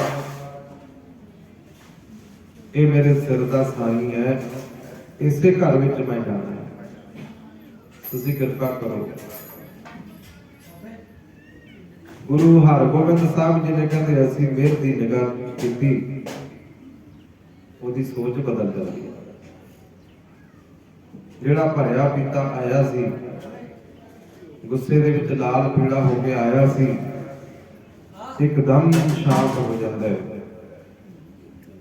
जिहड़ा झुकिया नहीं सी महाराज के चरणों च, उन्हें फिर सच्चे पातशाह के चरणों च सीस झुका दिता, कहन लग्या सच्चे पातशाह तुसीं मेरे ते कृपा कीती है, मेरे अंदर ते बड़ा लभ लोभ सी, ਤੁਹਾਡੀ ਇੱਕ ਨਜ਼ਰ ਨੇ ਮੈਨੂੰ ਮੋਮ ਬਣਾ ਦਿੱਤਾ ਸੱਚੇ ਪਾਤਸ਼ਾਹ। ਇਹ ਗੁਰੂ ਨਾਨਕ ਦੇ ਘਰ ਦੀ ਨਜ਼ਰ ਤੇ ਐਸੀ ਅਸਕ ਤੇ ਕਿ ਜਿਨ੍ਹਾਂ ਤੇ ਪੈ ਜਾਂਦੀ ਹੈ ਬੰਦਿਓ ਕਰੇ ਖੁਦਾ ਨਜ਼ਰ ਗੁਰੂ ਨਾਨਕ ਦੀ। ਬੰਦਿਓ ਕਰੇ ਖੁਦਾ ਨਜ਼ਰ ਗੁਰੂ ਨਾਨਕ ਦੀ। ਬੰਦਿਓ ਕਰੇ ਖੁਦਾ ਨਜ਼ਰ ਗੁਰੂ ਨਾਨਕ ਦੀ। ਬੰਦਿਓ ਕਰੇ ਖੁਦਾ ਨਜ਼ਰ ਗੁਰੂ ਨਾਨਕ ਦੀ। ਬੰਦਿਓ ਕਰੇ ਖੁਦਾ ਨਜ਼ਰ ਗੁਰੂ ਨਾਨਕ ਦੀ। ਬੰਦਿਓ ਕਰੇ ਖੁਦਾ ਨਜ਼ਰ ਗੁਰੂ ਨਾਨਕ ਦੀ। ਬੰਦਿਓ ਕਰੇ ਖੁਦਾ ਨਜ਼ਰ ਗੁਰੂ ਨਾਨਕ ਦੀ। ਆਪਣਾ ਲੈ ਨਜ਼ਰ ਗੁਰੂ ਨਾਨਕ ਦੀ। ਆਪਣਾ ਲੈ ਨਜ਼ਰ ਗੁਰੂ ਨਾਨਕ ਦੀ। ਆਪਣਾ ਲੈ ਨਜ਼ਰ ਗੁਰੂ ਨਾਨਕ ਦੀ। ਆਪਣਾ ਲੈ ਨਜ਼ਰ ਗੁਰੂ ਨਾਨਕ ਦੀ। ਆਪਣਾ ਲੈ ਨਜ਼ਰ ਗੁਰੂ ਨਾਨਕ ਦੀ। ਆਪਣਾ ਲੈ ਜਦੋਂ ਗੁਰੂ ਨਾਨਕ ਦੀ ਨਜ਼ਰ ਹੋ ਜਾਂਦੀ ਹੈ ਇਹ ਕਹਿੰਦੇ ਫਿਰ ਬੰਦੇ ਤੋਂ ਖੁਦਾ ਬਣਾ ਦਿੰਦਾ। ਗੁਰੂ ਸਾਹਿਬ ਜੀ ਨੇ ਐਡੀ ਵੱਡੀ ਮਿਹਰ ਕੀਤੀ। ਇਹਨੇ ਫਿਰ ਸਿਰ ਝੁਕਾ ਕੇ ਮਹਾਰਾਜ ਦੇ ਚਰਨਾਂ ਵਿੱਚ ਅਰਜ਼ ਕਰਦਾ, ਕਹਿੰਦਾ ਸੱਚੇ ਪਾਤਸ਼ਾਹ ਮੈਨੂੰ ਵੀ ਆਪਣੇ ਚਰਨਾਂ ਨਾਲ ਜੋੜ ਦਿਓ। ਗੁਰੂ ਸਾਹਿਬ ਕਹਿੰਦੇ ਕਿ ਇੱਕ ਮਿਆਨ ਦੇ ਵਿੱਚ ਦੋ ਤਲਵਾਰਾਂ ਨਹੀਂ ਪੈ ਸਕਦੀਆਂ। ਉਹ ਕਹਿੰਦਾ ਜੀ ਮੈਂ ਸਮਝਿਆ ਨਹੀਂ। ਕਹਿੰਦਾ ਜੀ ਕਿਰਪਾ ਕਰੋ ਮੈਂ ਸਮਝਿਆ ਨਹੀਂ। ਮਹਾਰਾਜ ਕਹਿੰਦੇ ਭਾਈ ਤੇਰਾ ਜਿਹੜਾ ਪਿਛਲਾ ਸੰਬੰਧ ਹੈ ਉਹ ਸਖੀ ਸਰਵਰੀਆਂ ਦੇ ਨਾਲ ਜੁੜਿਆ ਹੋਇਆ ਹੈ। ਤੁਸੀਂ ਸਾਰਾ ਪਰਿਵਾਰ ਸਖੀ ਸਰਵਰੀਆਂ ਦਾ ਪੁਜਾਰੀ ਹੋ। ਤੁਹਾਨੂੰ ਮੁਬਾਰਕ ਹੈ। ਤੁਸੀਂ ਆਪਣੇ ਧਰਮ ਵਿੱਚ ਪ੍ਰਪੱਕ ਕਰੋ। ਇਹ ਕਹਿੰਦਾ ਮਹਾਰਾਜ ਜੀ ਜੋ ਅੱਜ ਤੁਹਾਡੀ ਪਹਿਲੀ ਤੱਕਣੀ ਦੇ ਨਾਲ ਮੈਨੂੰ ਸਮਝ ਪੈ ਗਈ ਹੈ ਮੈਨੂੰ ਤੇ ਉਹ ਫਿੱਕਾ ਲੱਗਣ ਲੱਗ ਪਿਆ। ਮੈਂ ਤੇ ਹੁਣ ਤੁਹਾਡੇ ਚਰਨਾਂ ਦੇ ਵਿੱਚ ਹੀ ਰਹਿਣਾ ਪਸੰਦ ਕਰਦਾ। ਸੱਚੇ ਪਾਤਸ਼ਾਹ ਕਹਿੰਦੇ ਕੋਈ ਗੱਲ ਨਹੀਂ, ਸਮਾਂ ਆਏਗਾ ਜ਼ਰੂਰ ਕਿਰਪਾ ਹੋ ਜਾਏਗੀ, ਜ਼ਰੂਰ ਕਿਰਪਾ ਹੋ ਜਾਏਗੀ। ਹੁਣ ਪਿਆਰਿਓ ਇਹ ਫਿਰ ਮਹਾਰਾਜ ਦੇ ਚਰਨਾਂ 'ਚ ਨਮਸਕਾਰ ਕਰਕੇ ਆਪਣੇ ਘਰ ਚਲੇ ਜਾਂਦੇ। ਘਰ ਗਏ ਸਾਰੇ ਰੀਤ ਮੁਤਾਬਕ ਸਾਰੀਆਂ ਰਸਮਾਂ ਕੀਤੀਆਂ ਗਈਆਂ। ਬੜਾ ਖੁਸ਼ੀ ਦਾ ਮਾਹੌਲ ਸੀ। ਫਿਰ ਦੂਸਰੇ ਦਿਨ ਜਿਵੇਂ ਆਪਾਂ ਮੱਥੇ ਟਿਕਾਉਂਦੇ ਜੋੜੀ ਦੇ, ਪਰਿਵਾਰ ਕਹਿੰਦਾ ਵੀ ਸਖੀ ਸਰਵਰੀ ਦੀ ਸਮਾਧ ਤੇ ਜਾਣਾ। ਉਹ ਕਹਿੰਦੇ ਮੁੰਡਾ ਕਹਿੰਦਾ ਵੀ ਮੈਂ ਨਹੀਂ ਜਾਊਂਗਾ। ਕਈ ਸਾਧ ਸੰਗਤ ਇਸ ਗੱਲ ਦੀ ਵਿਚਾਰ ਕਰਨ ਲੱਗ ਪਏ। ਕਹਿੰਦੇ ਵੀ ਉਸ ਬੱਚੀ ਨੂੰ ਭਾਈ ਆਕਲ ਜੀ ਦੀ ਸਪੁੱਤਰੀ ਨੂੰ ਬੋਲਣ ਲੱਗ ਪਏ ਵੀ ਅੱਜ ਇਹ ਆਈ ਆ, ਅੱਜ ਇਹਨੇ ਸਾਡਾ ਮੁੰਡਾ ਬਦਲ ਦਿੱਤਾ, ਤਬਦੀਲ ਕਰ ਦਿੱਤਾ। ਘਰ ਵਿੱਚ ਵਿਰੋਧ ਹੋਣ ਲੱਗ ਪਿਆ, ਨਗਰ ਵਿੱਚ ਵਿਰੋਧ ਹੋਣ ਲੱਗ ਪਿਆ। ਸਾਰਾ ਨਗਰ ਤੇ ਸਖੀ ਸਰਵਰੀਆਂ ਦਾ ਸੀ। ਨਗਰ ਵਾਲੇ ਕਹਿੰਦੇ ਇਹ ਪੁੱਠੀ ਰੀਤ ਚਲਾਉਣ ਲੱਗਿਆ ਵੀ ਜੇ ਸਖੀ ਸਰਵਰ ਕਰੋਪ ਹੋ ਗਿਆ ਫਿਰ ਤੇ ਨਗਰ ਨੂੰ ਹੋ ਸਕਦਾ ਵੀ ਕਿਸੇ ਤਰ੍ਹਾਂ ਦਾ ਕੋਈ ਨੁਕਸਾਨ ਨਾ ਹੋ ਜਾਵੇ। ਡਰਦੇ ਸਨ ਸਾਰੇ। ਸੰਬੰਧੀਆਂ ਨੇ ਵੀ ਤੇ ਪਰਿਵਾਰ ਨੇ ਵੀ ਜ਼ੋਰ ਲਗਾਇਆ। ਉਹ ਕਹਿੰਦਾ ਜੀ ਮੈਂ ਨਹੀਂ ਜਾਣਾ, ਮੇਰਾ ਸਿਰ ਤੇ ਗੁਰੂ ਨਾਨਕ ਦੇ ਘਰ ਵਿੱਚ ਝੁਕ ਗਿਆ। ਮੈਂ ਤੇ ਹੁਣ ਜੇ ਝੁਕਾਂਗਾ ਤਾਂ ਗੁਰੂ ਨਾਨਕ ਦੇ ਚਰਨਾਂ ਵਿੱਚ ਝੁਕਾਂਗਾ। ਗੱਲ ਮੁਕਾਓ ਵੀ ਇਸੇ ਗੱਲ ਨੇ ਪਰਿਵਾਰ ਦੇ ਨਾਲ, ਦੋਨਾਂ ਪਰਿਵਾਰਾਂ ਦੇ ਵਿੱਚ, ਘਰ ਦੇ ਵਿੱਚ ਇੱਕ ਪਰਿਵਾਰ ਸੀ, ਇੱਕ ਪਰਿਵਾਰ ਦੇ ਵਿੱਚ ਤਰੇੜ ਪੈ ਜਾਵੇ। ਪਰ ਗੁਰੂ ਨਾਨਕ ਜਿੱਥੇ ਕਿਰਪਾ ਕਰ ਦਿੰਦਾ ਉਹ ਸਾਰੀਆਂ ਤਰੇੜਾਂ ਨੂੰ ਖਤਮ ਕਰ ਦਿੰਦਾ। ਹੌਲੀ ਹੌਲੀ ਸਮਾਂ ਆਉਣ ਤੇ ਦੁੱਖ ਸੁੱਖ ਬੜੇ ਆਏ। ਭਾਈ ਆਕਲ ਜੀ ਦੀ ਸਪੁੱਤਰੀ ਤੇ ਉਹ ਗੁਰਮੁਖ ਪਿਆਰੇ ਤੇ ਦੁੱਖ ਤੇ ਬੜੇ ਆਏ ਸਨ, ਪਰ ਗੁਰੂ ਨੇ ਕਿਰਪਾ ਕਰ ਦਿੱਤੀ। ਸਾਰੇ ਦੁੱਖਾਂ ਦੇ ਵਿੱਚ ਪ੍ਰਮਾਤਮਾ ਉਹਨਾਂ ਦੇ ਆਪ ਸਹਾਈ ਹੋਇਆ। ਅੱਜ ਵੀ ਸਹਾਈ ਹੁੰਦੇ ਪ੍ਰਮਾਤਮਾ। ਲੋੜ ਹੈ ਵੀ ਉਸ ਮਾਲਕ ਦੇ ਦਰ ਦਾ ਭਰੋਸਾ ਰੱਖਣਾ ਤੇ ਗੁਰੂ ਨਾਨਕ ਦੇ ਘਰ ਤੇ ਸ਼ਰਧਾ ਬਣਾ ਕੇ ਰੱਖਣਾ। ਅੱਜ ਵੀ ਸਾਡੇ ਕਾਰਜ ਉਹ ਪ੍ਰਮਾਤਮਾ ਪੂਰੇ ਕਰਦਾ ਹੈ। ਅਕਾਲ ਪੁਰਖ ਪ੍ਰਮਾਤਮਾ ਕਿਸੇ ਵੱਖਰੀ ਜਗ੍ਹਾ ਤੇ ਨਹੀਂ ਰਹਿੰਦਾ। ਉਹਦਾ ਕੋਈ ਵੱਖਰਾ ਮਹਿਲ ਮਨਾਰਾ ਨਹੀਂ ਬਣਾਇਆ ਹੋਇਆ। ਜਾਂ ਆਪਾਂ ਕਹੀਏ ਵੀ ਉਹ ਮੰਦਿਰ ਗੁਰਦੁਆਰੇ ਤੇ ਮਸੀਤਾਂ ਵਿੱਚ ਬੈਠਾ ਹੈ, ਨਹੀਂ। ਉਹ ਅਕਾਲ ਪੁਰਖ ਪ੍ਰਮਾਤਮਾ ਜਰੇ ਜਰੇ ਦੇ ਵਿੱਚ ਹੈ। ਉਹ ਸਾਡੇ ਸਾਰਿਆਂ ਦੇ ਅੰਦਰ ਹੈ। ਉਹ ਪੂਰੀ ਕਾਇਨਾਤ ਦੇ ਵਿੱਚ ਵਰਤ ਰਿਹਾ। ਉਹ ਸਾਰੀ ਸ੍ਰਿਸ਼ਟੀ ਦੇ ਵਿੱਚ ਉਹਦਾ ਆਪਣਾ ਹੀ ਪਸਾਰ ਹੈ। ਉਹਦਾ ਆਕਾਰ ਕੋਈ ਨਾ ਕਿਸੇ ਇਨਸਾਨੀ ਰੂਪ ਵਿੱਚ ਹੈ, ਨਾ ਉਹ ਕਿਸੇ ਹੋਰ ਰੂਪ ਵਿੱਚ ਹੈ।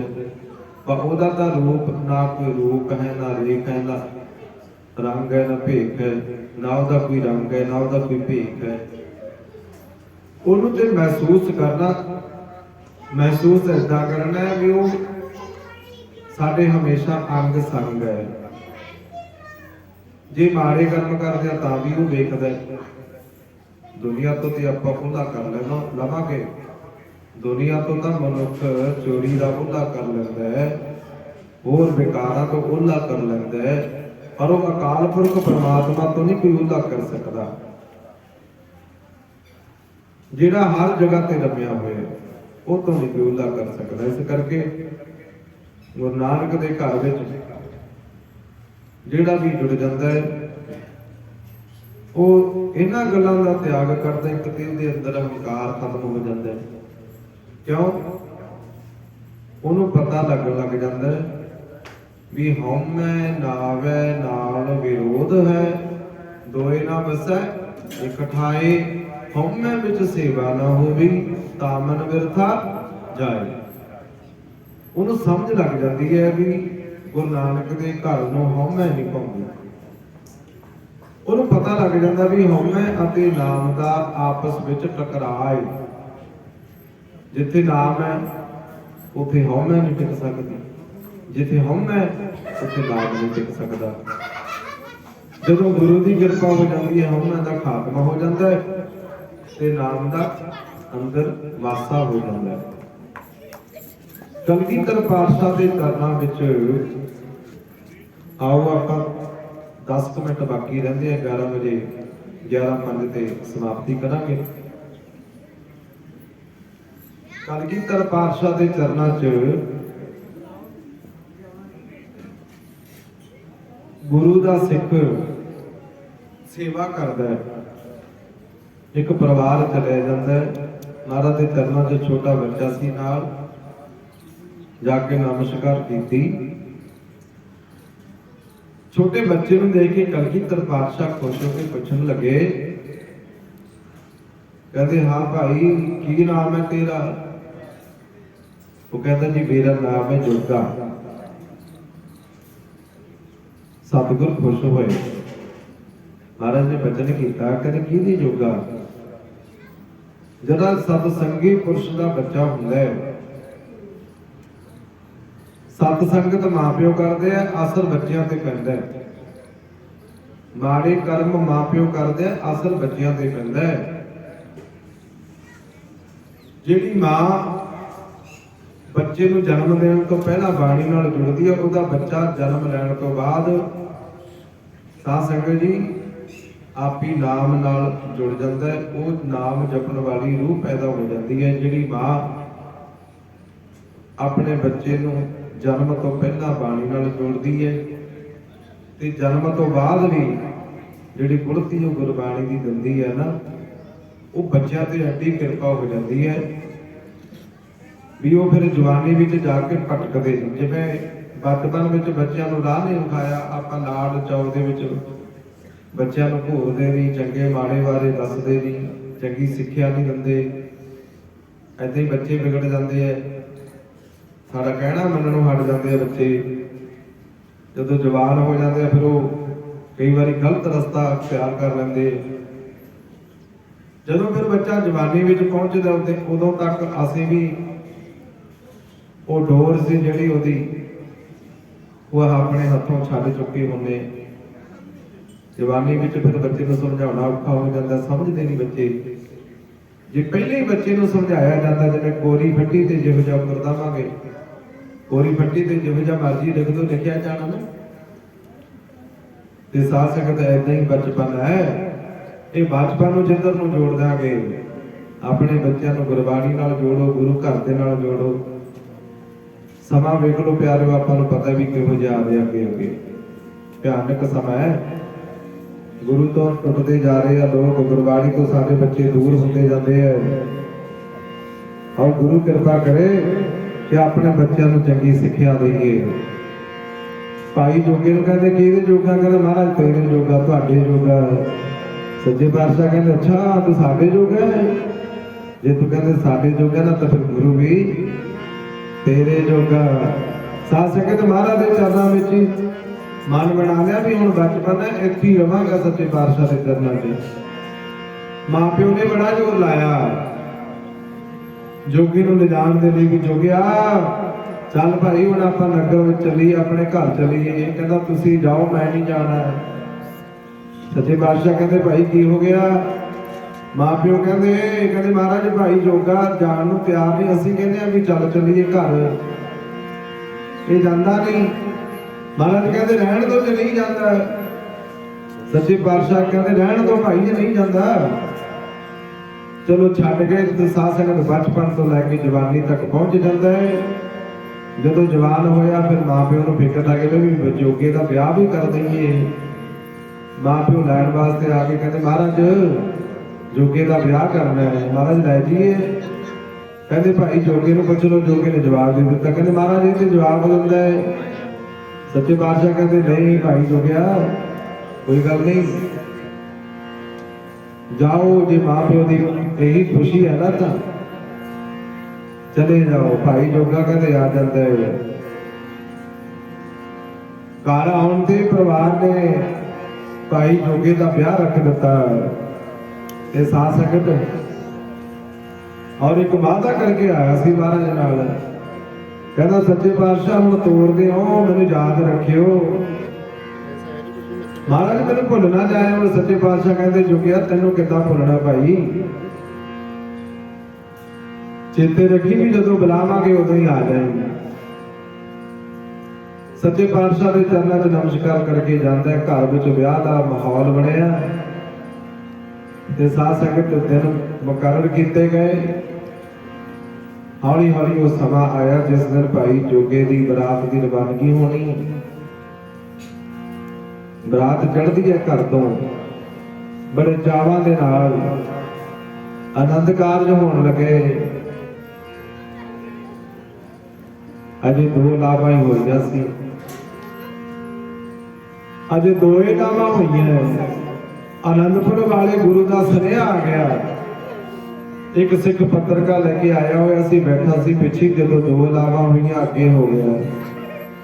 ਜਾ ਕੇ ਭਾਈ ਜੋਗੇ ਨਾਲ ਤੇ ਪੱਤਰਕਾ ਫੜਾਉਂਦਾ ਤੇ ਨਾਲੇ ਆਖਣ ਲੱਗਿਆ ਸੱਚੇ ਪਾਤਸ਼ਾਹ ਗੁਰੂ ਕਲਗੀਧਰ ਪਾਤਸ਼ਾਹ ਜੀ ਦਾ ਹੁਕਮ ਹੈ ਭਾਈ। ਉਸ ਮਾਲਕ ਨੇ ਭਾਈ ਜੋਗਾ ਜੀ ਤੁਹਾਨੂੰ ਯਾਦ ਕੀਤਾ ਹੈ। ਮਹਾਰਾਜ ਨੇ ਆ ਪੱਤਰਕਾ ਭੇਜੀਏ, ਨਾਲ ਹੁਕਮ ਭੇਜਿਆ ਵੀ ਇਹ ਪੱਤਰਕਾ ਪੜ੍ਹਨ ਸਾਰ ਉਦੋਂ ਹੀ ਤੁਰ ਪੈਣਾ, ਢਿੱਲ ਨਹੀਂ ਕਰਨੀ। ਹੁਣ ਭਾਈ ਜੋਗਾ ਜਿਹੜਾ ਸੀ, ਹੁਣ ਮਹਾਰਾਜ ਦਾ ਸੁਨੇਹਾ ਮਿਲਿਆ, ਬਹੁਤੀ ਬੈਠਾ ਪੱਤਰਕਾ ਖੋਲਣ ਲੱਗ ਪਿਆ ਵੀ ਵੇਖਾਂ ਮਹਾਰਾਜ ਨੇ ਕੀ ਲਿਖਿਆ ਹੈ। ਉਸ ਪੱਤਰਕਾ ਤੇ ਲਿਖਿਆ ਸੀ ਜੋਗਿਆ ਪੜ੍ਹਦੇ ਸਾਰ ਹੀ ਤੁਰੇ ਭਾਈ, ਤੈਨੂੰ ਗੁਰੂ ਨੇ ਯਾਦ ਕੀਤਾ। ਇਹ ਪੜ੍ਹਨ ਦੀ ਜ਼ਰੂਰਤ ਸੀ, ਜਦੀ ਖੜਾ ਹੋ ਜਾਂਦਾ। ਪਿਆਰੇ ਦੋਨੇ ਪਰਿਵਾਰ ਜੁੜੇ ਹੋਏ ਆ, ਲੜਕੀ ਵਾਲਾ ਪਰਿਵਾਰ ਤੇ ਬਰਾਤੀ ਸੱਜਣ। ਸਾਰੇ ਵੇਖਣ ਲੱਗ ਪਏ ਵੀ ਇਹ ਅਜੇ ਆਨੰਦ ਕਾਰਜ ਹੋਏ ਨਹੀਂ, ਜੋਗਾ ਉੱਠ ਕੇ ਖੜਾ ਕਿਉਂ ਹੋ ਗਿਆ? ਅੱਜ ਤੇ ਨਾਵਾਂ ਹੀ 2 ਹੋਈਆਂ। ਪੁੱਛਣ ਲੱਗੇ ਕਹਿੰਦੇ ਜੋਗਿਆ ਕੀ ਗੱਲ? ਇਹ ਕਹਿੰਦਾ ਜੀ ਮੇਰੇ ਗੁਰੂ ਦਾ ਸੁਨੇਹਾ ਆ ਗਿਆ ਹੈ। ਉਹ ਕਹਿੰਦੇ ਜੇ ਗੁਰੂ ਦਾ ਸੁਨੇਹਾ ਆ ਗਿਆ ਚਲਾ ਜਾਈ, ਪਰ ਦੋ ਲਾਵਾਂ ਰਹਿੰਦੀਆਂ ਨੇ, ਉਹ ਤੇ ਇਹ ਜਿਹੜਾ ਕਾਰਜ ਹੈ ਤੇ ਸੰਪੂਰਨ ਕਰ ਜਾ। ਉਹ ਕਹਿੰਦਾ ਜੀ ਨਹੀਂ, ਮੈਂ ਆਪਣੇ ਗੁਰੂ ਦਾ ਹੁਕਮ ਨਹੀਂ ਮੋੜ ਸਕਦਾ, ਮੈਂ ਗੁਰੂ ਦਾ ਹੁਕਮ ਨਹੀਂ ਮੋੜ ਸਕਦਾ। ਬੜਾ ਜ਼ੋਰ ਲਾਇਆ ਦੋਨਾਂ ਪਰਿਵਾਰਾਂ ਨੇ, ਰਿਸ਼ਤੇਦਾਰਾਂ ਨੇ, ਭਾਈ ਜੋਗਾ ਨਹੀਂ ਮੰਨਿਆ। ਤੇ ਸਾਧ ਸੰਗਤ ਕਹਿੰਦੇ ਉਹ ਬੱਚੀ ਜਿਹਦੇ ਨਾਲ ਲਾਵਾਂ ਹੋ ਰਹੀਆਂ ਸਨ ਨਾ, ਉਹ ਵੀ ਸਿੱਧਕ ਵਾਲੀ। ਉਹ ਕਹਿੰਦੀ ਜੀ ਇਹ ਗੁਰੂ ਦਾ ਹੁਕਮ ਜੇ ਪੁਗਾਉਣਾ ਚਾਹੁੰਦੇ ਆ ਤਾਂ ਇਹਨਾਂ ਨੂੰ ਜਾਣ ਦਿਓ, ਮੈਂ ਇਸ ਸਰੂਪੇ ਨਾਲ ਹੀ, ਇਸ ਲੜ ਦੇ ਨਾਲ ਹੀ ਪ੍ਰਕਰਮਾ ਕਰ ਦੇਵਾਂਗੀ, ਮੈਂ ਇਹਦੇ ਨਾਲ ਹੀ ਲਾਵਾਂ ਲੈ ਲਵਾਂਗੀ। ਕਾਰਜ ਸੰਪੂਰਨ ਹੋ ਰਿਹਾ ਤੇ ਭਾਈ ਜੋਗਾ ਚੱਲ ਪੈਂਦਾ, ਭੱਜਿਆ ਹੀ ਆਉਂਦਾ ਪਿਆਰੇ। ਹੁਸ਼ਿਆਰਪੁਰ ਨਗਰ ਦੇ ਸ਼ਹਿਰ ਦੇ ਕੋਲ ਪਹੁੰਚਦਾ ਹੈ। ਉੱਥੇ ਇੱਕ ਬੇਸਵਾ ਦਾ ਚੁਬਾਰਾ ਸੀ, ਉੱਤੇ ਨਾਚ ਮੁਜਰੇ ਹੋ ਰਹੇ ਸਨ। ਇਹਨੂੰ ਸ਼ਾਮ ਪੈ ਜਾਂਦੀ ਹੈ, ਉੱਥੇ ਤੱਕ ਪਹੁੰਚਦੇ ਆ। ਜਦੋਂ ਇਹਨੇ ਨਾਚ ਮੁਜਰਾ ਹੁੰਦਾ ਸੁਣਿਆ, ਕੰਨਾਂ ਵਿੱਚ ਆਵਾਜ਼ ਗਈ ਢੋਲ ਢਮਕਿਆਂ ਦੀ, ਮਨ ਵਿੱਚ ਸੋਚਦਾ ਵੀ ਚੱਲ ਮਨਾ ਵੇਖਦੇ ਆਈਏ ਕੀ ਹੋ ਰਿਹਾ ਇੱਧਰ, ਨਾਚ ਗਾਣੇ ਮੁਜਰੇ ਹੋ ਰਹੇ ਹੈ। ਭਾਈ ਜੋਗਾ ਜੀ ਸਾਧ ਸੰਗਤ ਮਨ ਬਣਾ ਲਿਆ ਵੀ ਚੱਲ ਮਨਾ ਚੱਲ ਕੇ ਵੇਖਦੇ ਆ। ਜਦੋਂ ਕਹਿੰਦੇ ਗਿਆ, ਜਦੋਂ ਗੁਰੂ ਪੂਰਾ ਨਾ, ਫਿਰ ਉਹ ਆਪਣੇ ਸਿੱਖ ਨੂੰ ਮਾੜੇ ਪਾਸੇ ਤੋਂ ਆਪ ਰੋਕਦਾ ਹੈ। ਕਹਿੰਦੇ ਪਹਿਰੇਦਾਰ ਦਾ ਰੂਪ ਧਾਰਨ ਕਰਕੇ ਮਹਾਰਾਜ ਉੱਥੇ ਖੜ ਜਾਂਦੇ ਆ। ਰਾਤ ਦਾ ਸਮਾਂ, ਭਾਈ ਜੋਗਾ ਜਦੋਂ ਲੱਗਿਆ ਨਾ ਜਾਣ, ਇਹਨੇ ਵੇਖਿਆ ਵੀ ਕੋਈ ਸਿੱਖ ਖੜਾ ਹੈ ਕਿ ਪਹਿਰੇ ਤੇ। ਇਹ ਮੁੜ ਆਇਆ ਵੀ ਜੇ ਇਹਨੇ ਵੇਖ ਲਿਆ ਵੀ ਮੈਂ ਜੇ ਮੈਨੂੰ ਪਛਾਣ ਲਿਆ ਤੇ ਕੀ ਕਹਾਂਗਾ, ਇਹ ਵਾਪਸ ਬਣਾਉਂਦਾ ਹੈ। ਕਹਿੰਦੇ ਅੱਧੀ ਰਾਤ ਫੇਰ ਜਾਂਦਾ ਵੀ ਚਲੋ ਵੇਖਦੇ ਆ। ਉਹ ਫੇਰ ਉੱਦਾਂ ਹੀ ਖੜਾ ਹੈ। ਤੇ ਸਾਧ ਸੰਗਤ ਇੰਨੇ ਨੂੰ ਇਹਦੇ ਦੋ ਤਿੰਨ ਗੇੜੇ ਮਾਰਦੇ ਆ, ਅੰਮ੍ਰਿਤ ਵੇਲਾ ਹੋ ਜਾਂਦਾ ਸਵੇਰ ਦਾ। ਜਦੋਂ ਇਹ ਸਵੇਰ ਵੇਲੇ ਲੱਗਿਆ ਨਾ ਜਾਣ, ਉਹ ਰੱਬ ਦਾ ਪਿਆਰਾ ਫੇਰ ਖੜਾ। ਭਾਈ ਜੋਗਾ ਕਹਿੰਦਾ ਵੀ ਹੁਣ ਨਹੀਂ ਪਿੱਛੇ ਮੁੜਨਾ, ਹੁਣ ਤੇ ਜਾਵਾਂਗੇ। ਜਦੋਂ ਇਹ ਲੱਗਿਆ ਜਾਣ, ਉਹਨੇ ਬਾਂਹ ਫੜ ਲਈ। ਕਹਿੰਦੇ ਲੱਗਦਾ ਤੇ ਗੁਰੂ ਦਾ ਸਿੱਖ ਹੈ, ਪਰ ਗੇੜੇ ਮਾਰਦਾ ਫਿਰਦਾ ਬੇਸਵਾ ਦੇ ਚੁਬਾਰੇ ਵੱਲ ਨੂੰ। ਆ ਵੇਖ ਆਪਣਾ ਸਰੂਪ ਵੇਖ।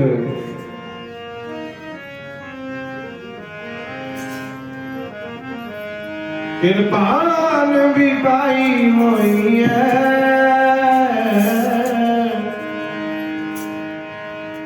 ਸਿੰਘ ਲੱਗੇ ਬਾਜਾਂ ਵਾਲੇ ਦੇ,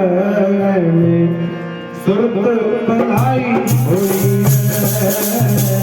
ਸਿੰਘ ਲੱਗੇ ਬਾਜਾਂ ਵਾਲੇ ਦਾ, ਸੁਰਤ ਬਣਾਈ ਹੋਈ ਹੈ। ਕਿਰਪਾਨ ਵੀ ਪਾਈ ਹੋਈ ਹੈ,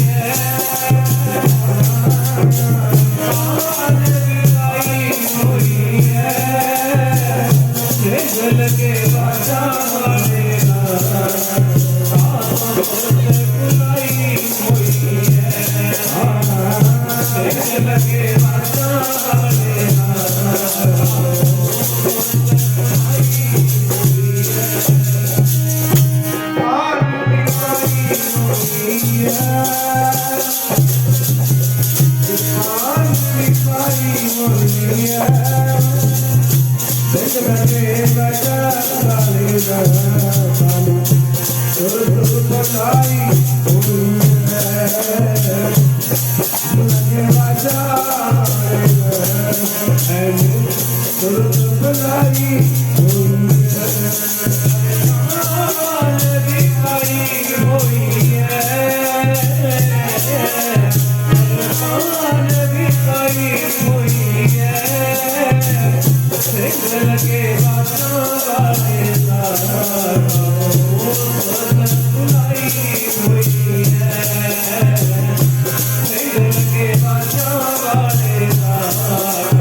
ਜੋਗਾ ਕਹਿੰਦੇ ਐਸਾ ਬੇਸ਼ਰਮ ਹੋ ਜਾਂਦਾ ਹੈ ਕਿ ਵਾਪਸ ਮੁੜਦਾ। ਫਿਰ ਇਹ ਬਚਨਾਂ ਨੇ ਭਾਈ ਜੋਗੇ ਦੇ ਮਨ ਨੂੰ ਝੰਜੋੜਿਆ। ਉਹ ਮਨਾ ਤੂੰ ਤੇ ਐਵੇਂ ਭੁੱਲਿਆ ਪਿਆ ਸੀ, ਤੂੰ ਸਮਰੱਥ ਗੁਰੂ ਨੂੰ ਲਾਜ ਰੱਖਣ ਲੱਗਣੀ ਸੀ। ਮਨ ਵਿੱਚ ਇਹ ਖਿਆਲ ਆ ਗਿਆ ਵੀ ਤੂੰ ਮਨਾ ਗਲਤ ਪਾਸੇ ਜਾ ਰਿਹਾ ਸੀ, ਗੁਰੂ ਨੇ ਰੋਕਿਆ। ਸੋ ਆਓ ਭਾਈ ਜੋਗਾ ਕਹਿੰਦੇ ਫਿਰ ਵਾਪਸ ਆ ਜਾਂਦਾ। ਫਿਰ ਉੱਥੋਂ ਫਿਰ ਚੱਲਦਾ ਅਨੰਦਪੁਰ ਸਾਹਿਬ ਪਹੁੰਚ ਜਾਂਦਾ ਹੈ। ਜਦੋਂ ਅਨੰਦਪੁਰ ਸਾਹਿਬ ਗਿਆ, ਇਹ ਬੜਾ ਅੰਦਰ ਮਹਿਸੂਸ ਕਰ ਰਿਹਾ ਆਪਣੇ ਆਪ ਦੇ ਵਿੱਚ ਕਿ ਮੈਂ ਤੇ ਗੁਰੂ ਦਾ ਪੱਕਾ ਸਿੱਖ ਹਾਂ, ਵੀ ਗੁਰੂ ਦੇ ਹੁਕਮ ਨੂੰ ਭਾਵੇਂ ਆਨੰਦ ਕਾਰਜ ਹੋ ਰਹੇ ਸਨ, ਮੈਂ ਗੁਰੂ ਦੇ ਹੁਕਮ ਨੂੰ ਅੱਗੇ ਰੱਖਿਆ। ਮੈਂ ਤੇ ਗੁਰੂ ਦਾ ਹੁਕਮ ਮੰਨਣ ਵਾਲਾ ਪਹਿਲਾ ਸਿੱਖ ਹਾਂ। ਮਹਾਰਾਜ ਮੈਨੂੰ ਬੜਾ ਪਿਆਰ ਕਰਨਗੇ। ਜਦੋਂ ਕਹਿੰਦੇ ਮਹਾਰਾਜ ਦੇ ਚਰਨਾਂ ਨੂੰ ਜਾ ਕੇ ਨਮਸਕਾਰ ਕਰਦਾ ਹੈ, ਸੱਚੇ ਪਾਤਸ਼ਾਹ ਨੇਤਰ ਬੰਦ ਇਹਨੇ ਆਵਾਜ਼ ਦਿੱਤੀ, ਮਹਾਰਾਜ ਸੱਚੇ ਪਾਤਸ਼ਾਹ ਮੈਂ ਜੋਗਾ, ਮਹਾਰਾਜ ਮੈਂ ਆ ਗਿਆ।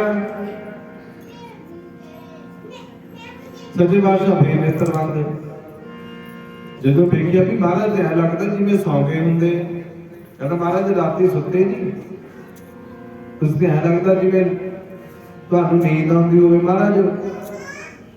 ਫਿਰ ਬਚਨ ਕੀਤੇ ਸੱਚੇ ਪਾਤਸ਼ਾਹ ਨੇ, ਕਹਿੰਦੇ ਤੂੰ ਮਾਣ ਕਰਦਾ,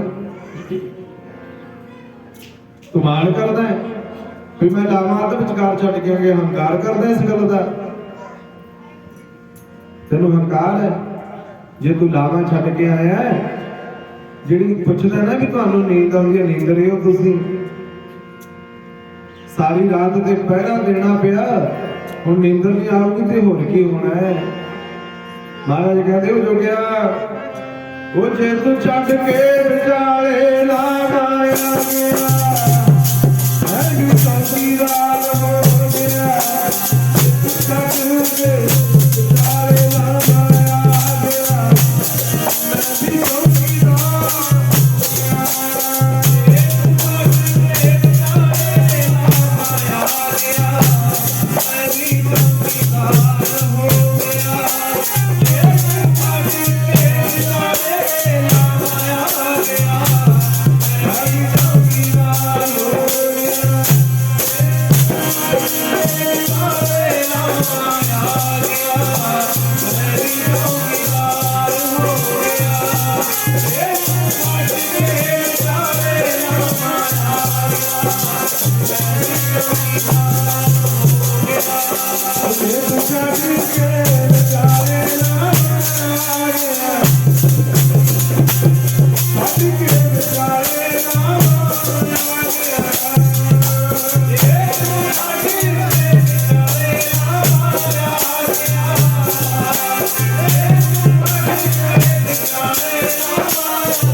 ਭਾਈ ਜੋਗੇ ਨੂੰ ਫਿਰ ਮਹਾਰਾਜ ਕਹਿਣ ਲੱਗੇ, ਕਾਹਦਾ ਮਾਣ ਕਰਦਾ ਹੈ।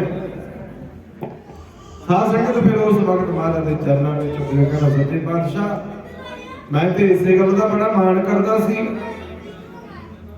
ਕਿ ਮੈਂ ਵਿਚਾਰੇ ਲਾਵਾਂ ਛੱਡ ਕੇ ਤੁਹਾਡੇ ਹੁਕਮ ਨੂੰ ਸਿਰ ਮੱਥੇ ਪ੍ਰਵਾਨ ਕਰਕੇ ਆਇਆ। ਮੈਂ ਤੇ ਇਹ ਸੋਚਦਾ ਸੀ ਕਿ ਤੁਸੀਂ ਮੈਨੂੰ ਗੱਲ ਨਾਲ ਲਾਵਾਂਗੇ। ਸੱਚੇ ਪਾਤਸ਼ਾਹ ਮੈਂ ਇਸ ਗੱਲੋਂ ਭੁੱਲ ਗਿਆ ਸਾਂ ਕਿ ਤੁਸੀਂ ਸਮਰੱਥ ਹੋ, ਤੁਸੀਂ ਜਾਣੀ ਜਾਣ ਹੋ। ਇਸ ਗੱਲੋਂ ਮੇਰੇ ਤੇ मेरी मत ते पड़दा पै गया सी। महाराज तुसीं किरपा कीती, मैनूं विकारां तो रोकिया, माड़े कर्म तो रोकिया। फिर कहते साध संगत भाई जोगे ने महाराज के चरणों में भुल बख्शाई ते फिर सदैव काल मालक के चरणों में जुड़ गया। सो आओ गुरु कृपा करे। बहुत ही सत्कारयोग सरदार गुरबख्श सिंह जी जिन्होंने अपने सपुत्र के विवाह काल की खुशी में मुख रखते हैं, महाराज साहब के चरण पर से सारे ने रल मिल के सच्चे पातशाह के चरणों से अरदास करनी है। महाराज कृपा करियो, सेवक परिवार के कार्य निर्विघ्नता सहित संपूर्ण कराने। तीन दिन तो गुरबाणी के प्रवाह चले, कुछ समा ਆਪਾਂ सारे रल मिल के सत्संगत की है। आई संगत का धन्यवाद, मान सम्मान के हार्दिक धन्यवादी ते भुल चुक की खिमा। गुरु कृपा करे, सेवक परिवार के कार्य निर्विघ्नता सहित संपूर्ण करे और सर्वत के भले की अरदास ਆਪਾਂ नगर के भले की ते सिख संगत की भलाई की सारे ने रल मिल के पूरी मनुखता की भलाई की अरदास महाराज साहब के चरणों से करनी है। गुरु कृपा करे, भरियां हुई हाजरियां लेखे विच लावे और सबनों को तंदुरुस्ती चढ़ती कला की दात बख्शे। आओ फिर कर वैसो हर जन प्यारे का शब्द पढ़ के फिर आनंद सर की बाणी का जाप।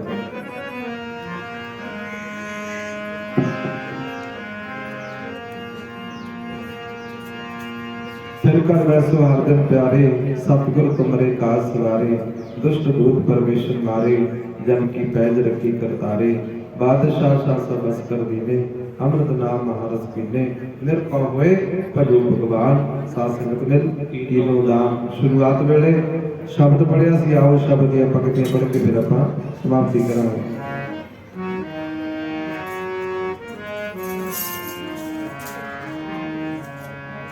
संतां के कारज आए भूलो, संतां के कारज आए भूलो।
रामकली महला तीजा। आनंद को अनुगार सतगुर प्रसाद, आनंद पया मेरी माए सतगुरु मैं पाया।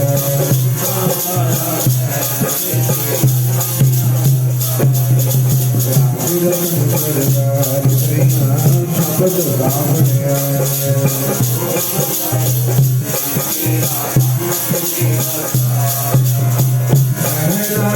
आनंद सतगुरु मैं पाया।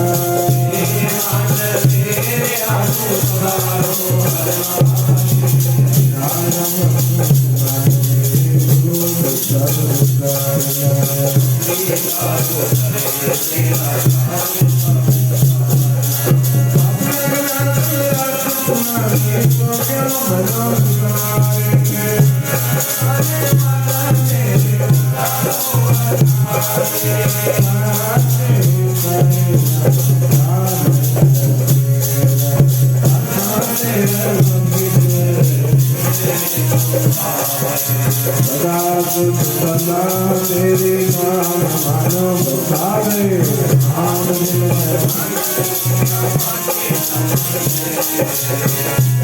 नानक सच्चे साहिब जानाई तेरे सच नाम मेरा आधारो